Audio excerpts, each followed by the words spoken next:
कमजोरी क्या है, हम परेशान हो जाते हैं। संसार में देखो तो परेशान, परमार्थ की तरफ देखो तो हम परेशान हो। ये हमारा आदत स्वभाव बन गया परेशान होना। थोड़ा सा धैर्यवान बनो, गंभीर बनो।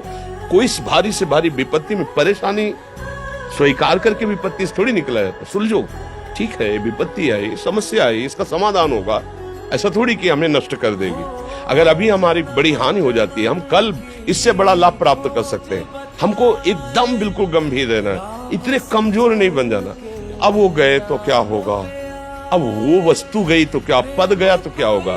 प्रयास किया था, ये पद मिला था, इससे बड़ा पद प्राप्त करूंगा, मैं इससे बड़ा महान बनूंगा। ठीक है, एक बार गिर गया, गलती हो गई, दंड भोगूंगा, फिर इससे ज्यादा संयम में रहूंगा। बिल्कुल मतलब एकदम फ्रेश दिमाग रखना चाहिए।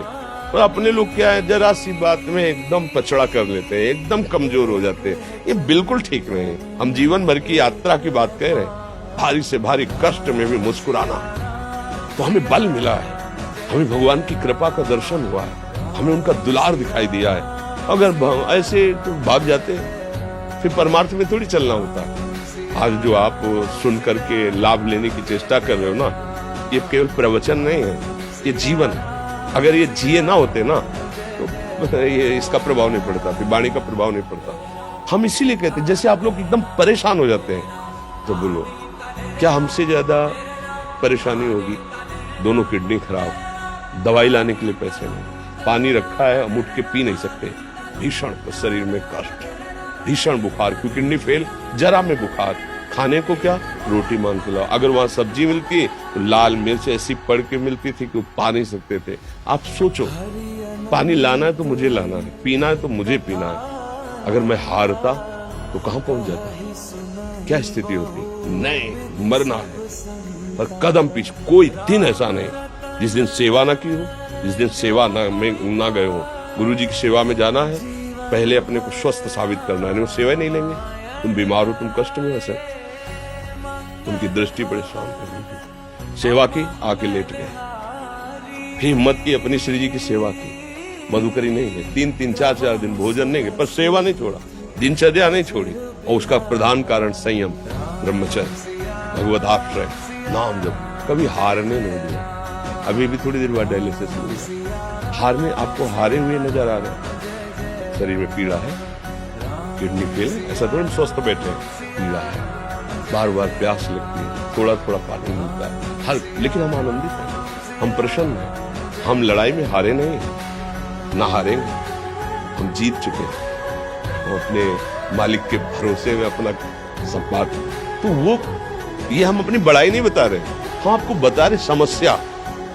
सोचो तुम्हारे पास तो माँ है, भाई है, बहन है, परिवार है, कोई न कोई तो है ना। मेरा किसी ने कभी जीवन में ध्यान भी नहीं दिया। क्यों?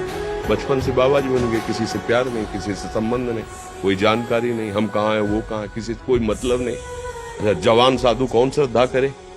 कभी गांव जाने की हिम्मत नहीं पड़ती कि रोटी मांग ले, पता नहीं लोग क्या सोचेंगे, क्या भावना कर ले। हम दरवाजे पे खड़े हैं, क्या कैसी भाव, जो हमारे सामने आकाश वृत्ति से आया यौवन अवस्था में वही पाया, अन्यथा भूखे रह गए।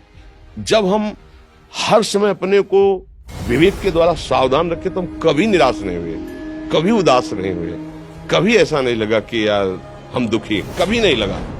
उसी का फल है कि उस सुख का संकेत मिल गया जहां दुख की निशानी भी नहीं है। वही उसी के बच्चे हो, हम सब उसी धातु से बने हुए हैं। हम इतना क्यों परेशान हो जाते हैं? हम ये देखते हैं अपने लोग, थोड़ी बात बिगड़ गई परेशान, नहीं बिगड़ी तो बिगड़ जाने की संभावना में परेशान है।